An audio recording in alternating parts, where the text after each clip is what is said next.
Yes, a warm welcome from our side to our panel, Electrifying the Future and Driving Towards Net Zero in Asia.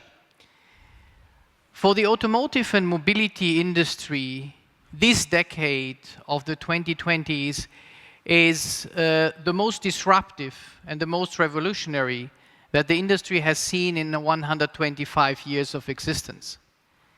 And let me kind of frame us why this is the most revolutionary and disruptive decade for this industry.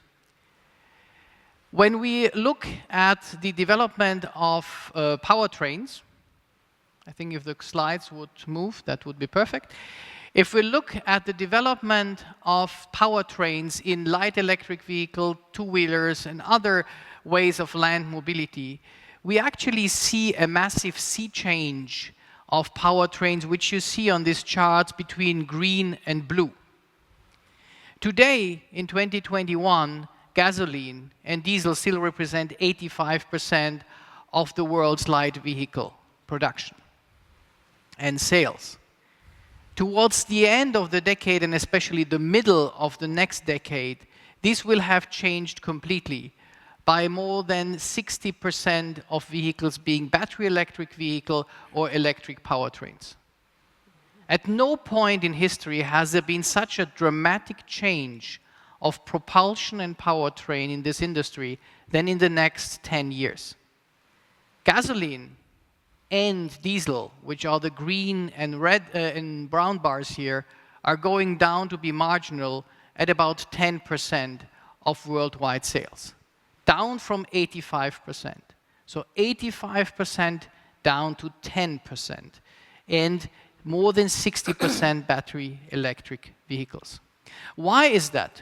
Well, this is driven by a combination of factors. First of all, increase of range, which is currently close to 500 kilometers. Second, the reduction of battery costs. A few years ago, battery costs were still at several $100 per kilowatt hours. We are now planning with numbers that are close to $70 per kilowatt hours. There is a huge amount of electric vehicle models on the market, which we see also more than 400 electric vehicle models. And there is a big regulatory push. So again, this industry is facing the most disruptive and revolutionary change it has seen in 125 years. Now, when we look at the region today, it's quite interesting because Southeast Asia is home to 4% of the world's light vehicle production and about 20% of the world's two-wheeler sales. But at the same time, when we look at the EV adoption, which you see on the right-hand side of this slide, the EV adoption is marginal, between less than 1% to about 3% in Singapore. So there is a lot to be done to electrify the future in this region. And so when we look at how to drive this electrification, there are 4 levers which we typically will be seeing and which we'll be discussing in a few minutes. To drive electric vehicle adoption, you need the combination of 4 elements. First, the right product market fit. And Pras will be discussing also about what Toyota is showing here, but it's really important to understand the right products for the right market. Second, and this is the backbone of many activities, the charging infrastructure, which will be the key enabler. Third, smart incentive schemes. Smart incentive schemes that can range from tax to other support levers. And last but not least, a comprehensive ecosystem development that allows the setup of the right environment to make electrification successful.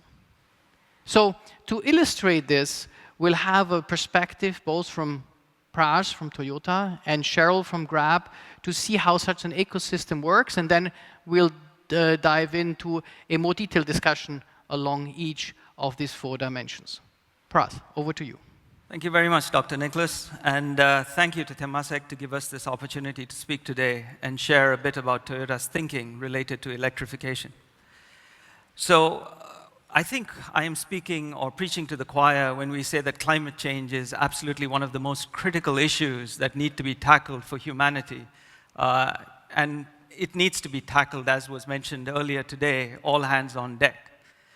So Toyota, in 2015, set out our carbon neutral 2050 ambition, which kind of was a predecessor for many other companies in terms of kind of setting this ambition and target.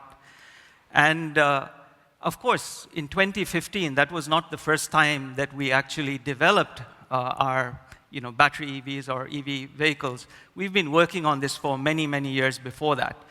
In the 70s, we've already been working on clean technology, and we've been working on end-of-life vehicle technologies. In 1992, Toyota developed its first EV development division. And in 1996, we developed our first commercial BEV, actually 1 year before the iconic hybrid electric vehicle, the Prius, was launched. In 2014, we developed our fuel cell electric vehicle. And again, in 2020, 2021, we've started launching other BEV vehicles, including the UX for Lexus and the BZ4X for Toyota. So what this means is that Toyota has a full lineup of electrified vehicles, from hybrid electric vehicles to plug-in hybrid electric vehicles to battery electric vehicles and fuel cell electric vehicles. And we believe that all of these technologies are required based on the principle of mobility for all. And this approach is not something that is theoretical. This approach has allowed us to sell over 20 million electrified vehicles since 1997 and abate 160 million metric tons of CO2 around the world. At the moment, we have 63 electrified models available, and we've already announced that by 2030, we will have 30 battery electric vehicles, and we will be selling 3.5 million BEVs around the world. However, we recognize that the speed and suitability of each technology can be different in different countries, in different circumstances, and for different customer types. And that's the basis of us developing our Toyota stance on carbon neutrality. This is a complex subject and requires some complex nuance to understand it. But our kind of North Star is that carbon is the enemy. And we must take all practical and sustainable actions to move towards reducing carbon immediately. Toyota has a full xEV and alternative energy lineup, as we've mentioned, and there are multiple pathways to pursue this decarbonization effort. And what is critical to understand is that finally, it's the customer who will decide which is the electrified vehicle or which is the vehicle that they require based on their usage needs, based on their own purchasing power, based on infrastructure or other such elements. And another element that we need to consider is that carbon neutrality must look at the whole life cycle, from energy, UIO, end of life. All of these elements need to be considered. So today, as we move on into this discussion, I would just like to leave you with this thought that when we talk about this subject, this complex subject, we must understand it through what we call the three lenses. The first lens is really what is the emission impact, because that is the end objective of what we're trying to do. Secondly, how do we ensure that it's economically sustainable? And third, how do we get the customers to accept it? So I'm looking forward to this discussion. Thank you, Cheryl. Okay. Morning, everyone, and thank you for having us here. So at Grab, our goal is to become carbon neutral by 2040. However, 96% of our total emission is from Scope 3, which means it comes from vehicles that are owned by our drivers and delivery partners. This is why for EV to really scale and to really help our drivers transition, it needs to be inclusive and it needs to be affordable for the masses. At Grab, we really see that it is our responsibility to help our drivers transition to low-emission vehicles, which is why we want to work with automakers, with governments, with infrastructure providers to help make this possible. Now, let me tell you a bit about our drivers, because they are truly the consumer of EVs. Our drivers are generally low middle class income, and for them, a vehicle isn't luxury item isn't a status symbol, but a way in which they can earn an income. Our drivers are very sensitive to vehicle-related costs because it directly impacts how much money they can bring home to their family. And unfortunately, today, the total cost of ownership for an EV is 82% higher than an equivalent four-wheel vehicle in Southeast Asia. Now, this issue is further compounded because replacing batteries are really expensive. And at the same time, there is a lot of uncertainty around the second-hand value of the car. On top of that, our drivers drive a lot longer than an average driver. They drive 230 kilometers a day in Singapore alone, and that's 7 times more than an average driver.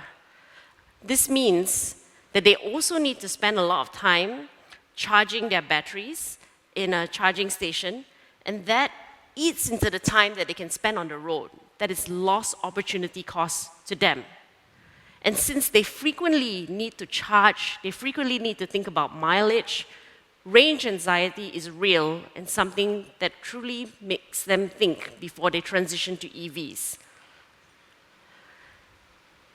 The other thing is our drivers, when it comes to vehicles, they drive for 2 reasons. Either they are ride-hailing providers or they do deliveries. So for them, for ride-hailing drivers, they need an EV which is spacious so they can provide you with comfortable rides and one that can fit your luggage as well as baby strollers. For deliveries, we need electric motorbikes and scooters that are sturdy, high-powered, and that can travel safely uphill with a week's worth of groceries. There's still many things that need to be in place before there is mass adoption of EV among our 5 million driver base. Now, Grab operates in Southeast Asia, and so infrastructure is not quite there yet. But our approach is to push for low-emission vehicles, which may consist of hybrid and EVs, instead of waiting for every piece of the puzzle to fall in place. We are contributing to the local EV ecosystem by piloting with local partners, and we hope that partnership helps drive the ecosystem. Our partnerships range from infrastructure planning to vehicle rental and financing and policy design. In Singapore, for example, we partner with SP Group to provide better charging rates for our drivers to help reduce their costs. At the same time, we share data with them so that they know where to place charging stations, which are great for our drivers, maybe a place where they are stopping to have a meal. In Indonesia, we have the largest 2-wheel EV fleet comprising of over 8,000 vehicles. In Indonesia specifically, to drive adoption of 2 wheels, we provide a rental model so that the cost of upfront ownership is very low. And drivers can just rent at a daily rate the e-bikes and e-scooters for them. On top of that, we are also piloting battery swapping in Indonesia to help save time and to reduce range anxiety. In Thailand, we are lowering the cost of ownership, the barrier of ownership, by launching our first EV loan program together with a bank and an automaker. The daily repayment rate can be as low as $6, so that makes it a lot more affordable for our drivers. These are examples of how we are making it more attractive for drivers to switch to EV. But also at the same time, as a huge consumer platform, we also have an important role to play in shaping consumer demand, in educating consumers so that they move towards these cleaner vehicles. For example, in Singapore, if you open the app today, you can actually see a vertical called Just Grab Green. And that's where we put all our cleaner energy vehicles into one vertical. If you select Just Grab, which is normal vehicles, you can also then set priority so that you will always get EVs whenever they are available. This is how we drive greater demand for cleaner energy vehicles. As EV policies develop and the ecosystem matures, we hope all these efforts will be a springboard that drives greater adoption for the future. Thank you. Thank you, Cheryl, and thank you, Pras, for showing these different perspectives on the mobility ecosystems. And I'd like now to open up a little bit our panel discussion around the 4 drivers of EV adoption, which I announced before: product market fit, charging infrastructure, incentive systems, and the ecosystem deployment. So to ground our discussion on product market fit, I think I brought 2 examples here, which I think show good ways of driving EV adoption in this part of the world. I think one is the example of the swapping stations that the Chinese EV player NIO has put in place. I think there are 2 elements which are quite interesting here. One is that by renting the battery, they were able to reduce the cost of the vehicle by 20%, the upfront price, and I think, Cheryl, you just mentioned before that price is an important element, but also the convenience of battery swapping, where swapping takes 4.5 minutes. You see a typical example of a swapping station that is 45 square meters, which is 1/5 of the surface of a petrol station. I just saw the first opening of such a swapping station in Munich downtown. So I think it shows that the ability to adapt to local market requirement, be it cost or surface need, I think is quite nicely reflected here. On the other side, when you look at India, which is the world's largest 2-wheeler market, I think a player like Hero Electric, with more than 10 models catering to all the needs of the market, I think shows that, let's say, having an EV adoption in India of 20% by 2025 doesn't look kind of impossible, on the contrary. So with that maybe as a background, Cheryl, question to you. If you had a dream, or if you had a choice, what would the perfect EV look like for Grab? So outside of Singapore, which is a very big part of our business, most drivers drive A or B segment cars. So for us, the ideal vehicle will need to be a spacious A or B segment car, one that will comfortably fit 4 people, with decent boot space for airport rides, and also maybe a baby stroller. The car will need a battery range of at least 400 to 500 kilometers, and ideally, the driver won't need to charge more than once a day. For our drivers, time is truly money, and time spent waiting at a charging station is a real opportunity cost for them to earn an income. For motorbikes, on the other hand, it must have enough power to carry another passenger, as well as or a week's ride or a week's worth of groceries uphill. There must also be no safety compromise on the vehicle as well as the battery pack. So in short, the ideal vehicle must be at price and product parity of the cars and bikes which are already commonly used in this region for ride-hailing and delivery. It needs to have a long battery range with fast charging or battery swapping capabilities. And unfortunately today, that's not readily available. If you look at Indonesia, our largest bike market, the typical ICE bike costs about $1,000. The lowest EV bike is $1,300, and that sounds quite close. But in reality, the power and the performance is nowhere close. And actually, drivers really struggle taking faring passengers, and they feel that real lack of power. A comparable bike in terms of power and performance is almost double the price of an ICE vehicle. So I think we still have a lot more to go. So the product market fit is not yet there, and I think I concur with your experience that price alone doesn't make the difference, but if you look at equal specs, the price gap is much more important, as what you just described. Right. Now, that's the voice of the, let's say, corporate customer, if I may put it like this. So, Pras, you are, of course, representing one of the world's largest OEMs, as you said rightfully, with a very impressive history in EVs. So what's your view out of this broad offering, or maybe also things that you have in the pipeline? I know you cannot disclose everything, but what would you see would fit best to the region, or where would you see the trends going forward? Yeah, thank you. Actually, maybe the word best implies that we have to select one technology. The reality is we need to focus on carbon. And when we are focusing on carbon, we need to actually provide more options for the customers to be able to select what is maybe the optimal vehicle that fits their specific requirements.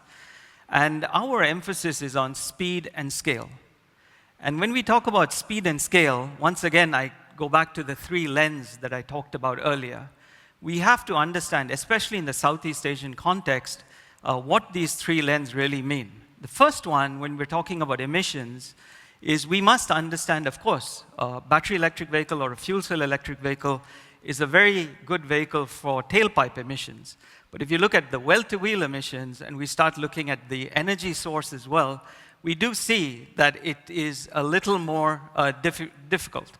So in that context, what we should be doing is that in any case, whatever vehicle is reducing the existing CO2 footprint, we should be encouraging that to go forward.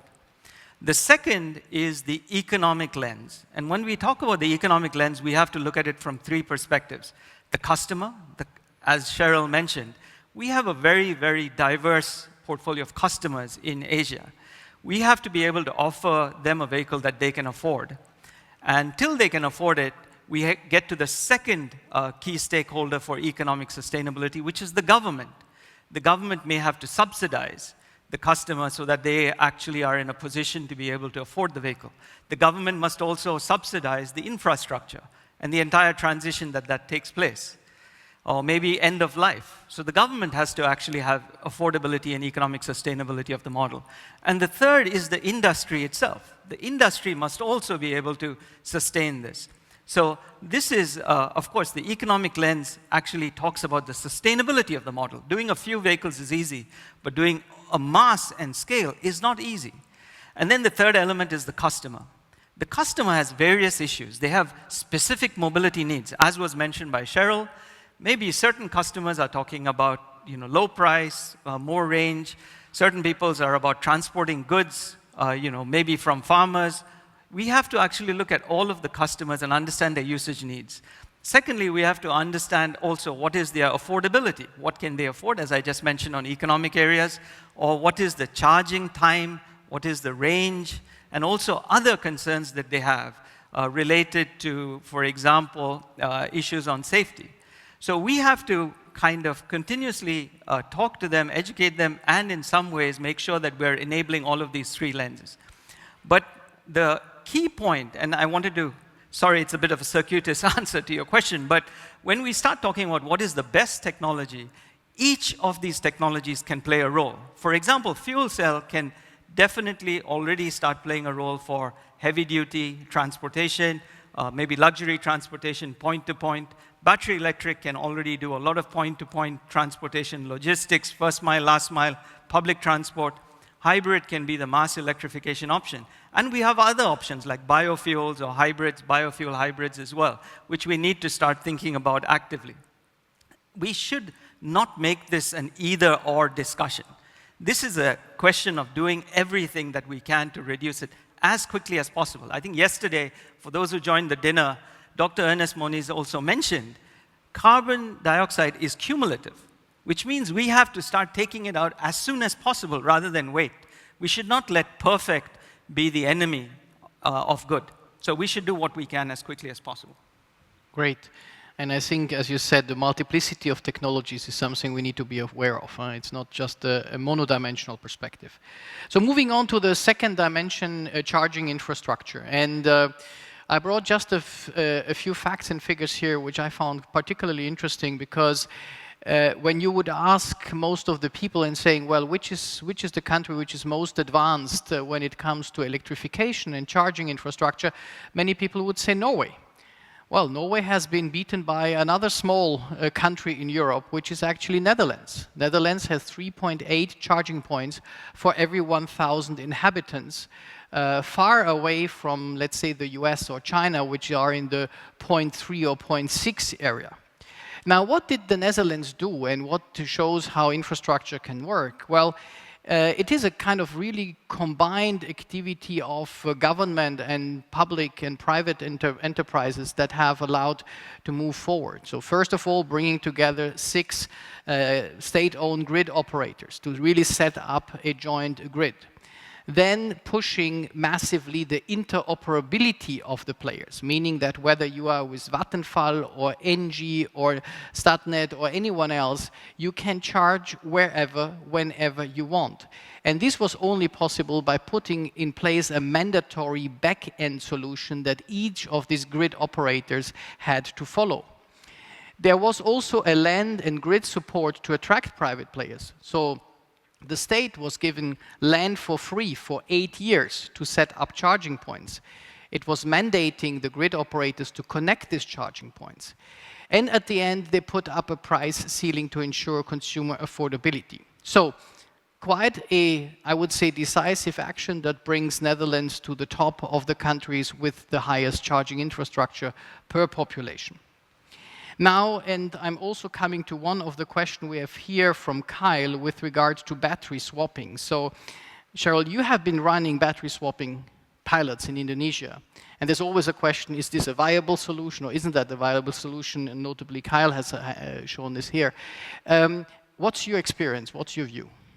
So we have 16 battery swapping stations in Indonesia. And what we found, a couple of interesting things. If the motorbike, the e-bike is a rental unit, most drivers have no problem doing battery swapping, but there is a lot more consideration if they actually own the vehicle. They're quite afraid they swap for a lower productive battery, you know. But yeah, in general, it is very much welcome because you can swap a battery in a matter of seconds. And I think what's even more powerful is when we co-locate those charging stations together with areas where drivers always go to. So for example, a large cloud kitchen with high traffic that allows them to swap the battery. At the same time, they can collect delivery. So I think there is quite a lot of potential. However, there's still quite a lot of challenges. The first, of course, is battery design. The battery needs to be designed so that you can easily replace it and put it back in. And unfortunately, the most affordable e-bikes in the market today still don't have battery swapping capability. It's under development, but it's still not quite yet done. In our rental fleet today, we have 3 to 4 different models of e-bikes, and the challenge for us is everybody uses a different battery. So battery interoperability is going to be super important so that we can scale, so that we can make it affordable. I think what we've definitely learned is we need to work with partners to help grow the ecosystem, to help grow this infrastructure. And we're pretty thankful we have really good partners such as Kimco, as well as the state energy company, and we're really optimistic about the future. Thank you very much. And now when we look at this infrastructure, and of course it's just one element of much more holistic support that we need to make electrification work. So Pras, what's your perspective of this holistic approach to really make electrification a reality? Thank you, Dr. Nikolaus. So I think if we're looking at the holistic requirements for carbon neutrality, one of the key elements that we need to discuss is the entire life cycle of the vehicle. What this means is we have to start looking at the R&D process, we have to look at the supplier process, we have to look at the manufacturing process, the distribution of the vehicle, the actual usage of the vehicle, and the end of life of the vehicle. So all of these elements need to be considered. Oftentimes, the discussion is very specific, of course, about the usage. And there is, the maximum emissions are coming from the usage, of course. But we need to also look at all of these elements and do what we can to make the entire ecosystem work. So renewable energy is one of the critical areas that we need to support. And one typical example is, again, not naming names, but in certain companies, renewable energy trading is not allowed. So unless we are allowing some peer-to-peer renewable energy trading, it's very difficult to scale up renewable energy. For R&D or these kind of areas, we need to also start looking not just as the battery. There's a lot of discussion on the battery, but we need to start encouraging more focus on material engineering or other areas that can significantly support the circular economy. When we're looking at the supply chain, we have to support the suppliers to make the transition. It's very easy to talk about the quick shift, but there's a huge number of people who are employed. So how do we actually support them in their transition to move to carbon neutrality and reduce their own emissions? When we come to the vehicle, of course, we have to look at the vehicle itself, the charging for electrified, for BEVs or fuel cell. But if we can clearly look at the role and responsibility of each, we can utilize data and appropriately provide the best number of actually charging stations as required. And I also want to mention, when you talk about usage, we should even look about other things like maintenance or tire pressure. You can actually reduce a lot of CO2 even with existing vehicles by starting to look at these kind of elements. And then very critically, the area that everyone knows is coming but is not discussed too much is the end of life.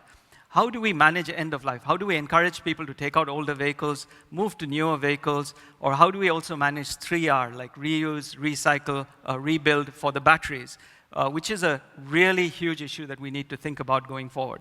So I think this is, if we look at the holistic picture, we should look at each of these elements and start looking at collaboratively working on them.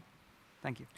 Thank you very much, Pras. And I think touching on the end-of-life topic, you have also answered Daniel's question around that dimension. So that's very good. And let's maybe move on to the last topic here, which are the smart incentives schemes. And I'd like here again to bring one perspective, which I think is quite interesting when we look at, let's say, the development.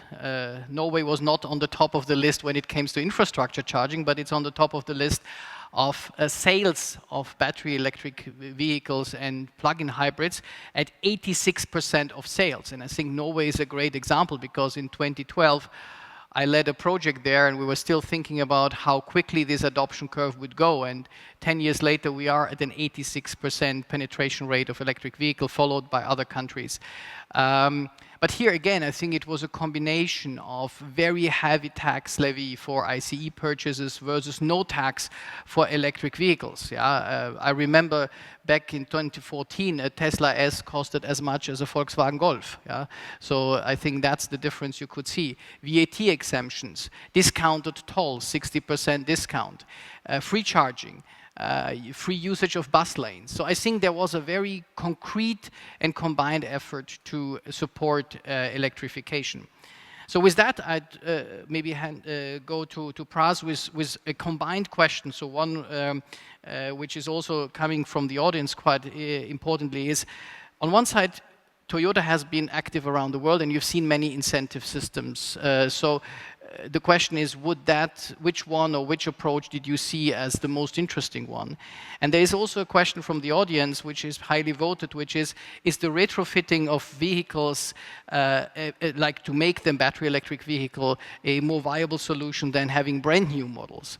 Maybe if you can try to answer these two questions in short period of time, given we are also coming to the end, but that would be great. Okay, thank you very much. So let me try to answer that. When it comes to the incentive side of things, definitely Norway is a wonderful example which we need to learn from and we need to also emulate within the Asian context. But we must also recognize the Asian context. Not everyone may be able to switch immediately to a battery electric vehicle. In that context, we need to support all of the electrified technologies or carbon reducing technologies in a fair manner. And what I mean by a fair manner is that, of course, the most benefit should be provided, for example, to a battery electric or a fuel cell electric, then for the plug-in hybrid electric, and then for the hybrid, and then potentially for the normal ICE, based on some kind of a CO2 emission-based structure. I think this is something that can encourage the market. For example, if we take the example of Thailand, Thailand is interesting. They have this kind of a system, and even if we look at 2 years ago, battery electric vehicles, there were about 1,000 sold. And this year, it's like over 4,500 to 5,000, and they have a lot of demand going forward. But they have this kind of a graded CO2 tax system, which allows even for hybrid to actually sell from 17,000 2 years ago to around 50,000 this year. So I don't think these are competing with each other. People who can afford a BEV and who want a BEV will buy a BEV. I think the issue is, how do we move people out of a normal traditional combustion engine into an electrified vehicle? So we should incentivize that side. And if we are also looking at electrification incentives, we must look at also incentivizing infrastructure. How do we allow trading? How do we allow consortiums to create the infrastructure? And also R&D. How do we incentivize R&D? One other element that we also need to think about is trade format. Many countries are asking to localize the entire supply chain we should understand that till scale is built up, we need to start having a free trade system to allow this as well. Going to your question specifically related to retrofitting, of course, this is one of the solutions, and some kind of conversions are being done. But there are certain limitations just because of the design of the vehicle. We can provide battery electric vehicle conversions, but there may be some range issues. There may be other issues related to safety or certain vehicle specs, which of course must be guaranteed by an OEM, whether it's a Volkswagen in Germany or whether it's Tesla or whether it's Toyota. I think all companies need to take that responsibility. So finally, most companies would want to manage that because they would like to ensure that they are appropriately handling the safety and quality of the vehicle as well. So I think that's it. It is an option, and I think a lot of people will move there. It's easier in some technologies or some vehicle types than others, and it will start moving. I think it'll be another element that we should consider. Yeah, it's an alternative path to, let's say, brand new models. Thank you. So maybe, Cheryl, last question to you with a request for a focused answer. What incentives would attract your drivers? And your drivers obviously are not driving in Norway, but are driving here. So what would be incentives that would make your drivers switch? So I think apart from what's already been mentioned about lowering the total cost of ownership as well as infrastructure, I think the other three which haven't been mentioned, which I think are very important, is firstly providing access to lower financing options. Most drivers struggle to even get a car loan. So I think providing financial loans that allow them to transition to EVs, I think is super important, and we are piloting that in Thailand today. The second concern is about battery replacement. So I think end-to-end maintenance, if we're doing rentals, I think is super important. So we guarantee, like any concerns around battery, and I think that's one way to close that gap. And lastly, which is super important, is to increase demand. Eventually, if drivers realize that consumers will choose and prioritize EVs or cleaner electric vehicles and they get more money out of it, that will definitely drive the transition. And so, providing priority allocation for eco-friendly cars is definitely a way this can be possible. Thank you very much, Cheryl. So when we started, we said that the automotive and mobility industry is in its most disruptive and revolutionary decade. I think we've seen a great series of different perspectives, both from the producer and from the user side, which makes me confident that we'll handle this revolution ahead of us. So many thanks for your attention, and looking forward to connecting with you later. Thank you very much. Thank you very much.